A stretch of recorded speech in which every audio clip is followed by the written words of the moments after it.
Hey everyone, if you just watched my Magna Guard video, you know that I was very disappointed in that figure, but I'm happy to report that this Ahsoka figure is awesome. I'm a little weirded out by the artwork on the side there. It doesn't really look like Ahsoka to me. On the side here, we see that the figure is 5.6 inches. Let's go ahead and get this open. I hope I didn't bum anyone out too much with the Magna Guard video, but I'm really excited about how nice this figure is. It's a really clean sculpt. I'm happy to see that the skirt isn't soft goods like they did with the Rebels Ahsoka. We'll of course compare her to older versions of Ahsoka at the end of the video. I do think that they totally nailed it. I think this looks like Ahsoka just jumped right out of the cartoon. All that clean paint going up the legs there where her skin is showing through.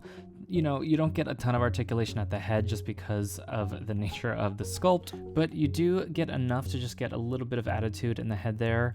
At the elbows, we get just a little bit past 90, and then with these butterfly joints in the shoulders, her arms just lay straight flat, and you can even get them to go in past like 90 degrees here towards each other, which is really cool. It gives just a very natural pose when she's standing. You know, with some figures, the arms just kind of float upwards, but here they just like hold in place, which is really cool. And that'll help with a pose that I'll show you in a little bit. And then we have the new thigh joints here where there's no thigh swivel, but instead that articulation is kind of built into the hip.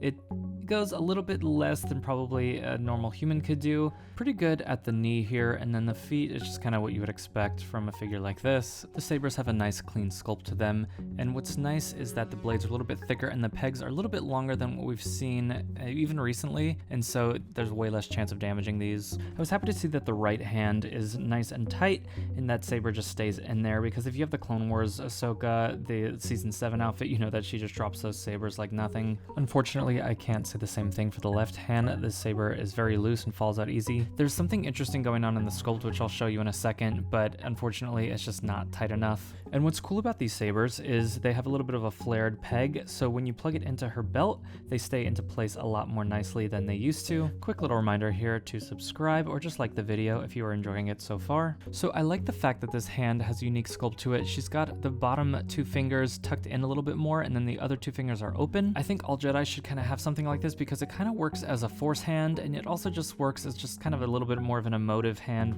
if she's just sitting around talking, or it looks like she's like beckoning for something here. And what's really cool is you can actually get her arms fully crossed and then get her hand open over her arm there. It looks really natural and pretty cool. Really captures her personality in the earlier seasons. Now I'm going to put a little bit of black tack on the lightsaber hilt here just so it fits into her hands. Once we get her posed, we don't have to worry about that falling out. I want to hide the tack towards the back so we don't see it. The small feet make this character a little bit difficult to stand up, but it's definitely possible. I was having trouble getting her into poses that were a little bit more dynamic. Of course, just standing on the shelf, she's going to look fine. Don't look at that one, that was not good. But anyway, let's take a look at some comparisons here. First, we're going to compare her to the Rebels Ahsoka from a couple years ago, and then the Clone Wars Ahsoka. This is a repainted face on the right by Frederick's Figures. I'll have them linked below, but that's why that one looks a little bit different than the one you may have.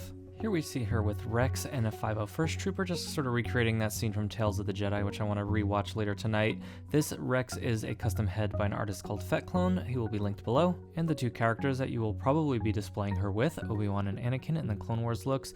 My Obi-Wan's a little bit wonky. I need to kind of mess around with that, figure out why one of his legs seems shorter than the other. So I'm really happy to say that this figure totally met my expectations, unlike the Magna Guard. That review is up on my channel if you have not watched it already. I was hoping for just a nice Ahsoka sculpt with all of the updated engineering and technology that we're seeing in the Black Series, and this totally lived up to that. So I'm very happy with this figure. Looking forward to rewatching Tales of the Jedi tonight.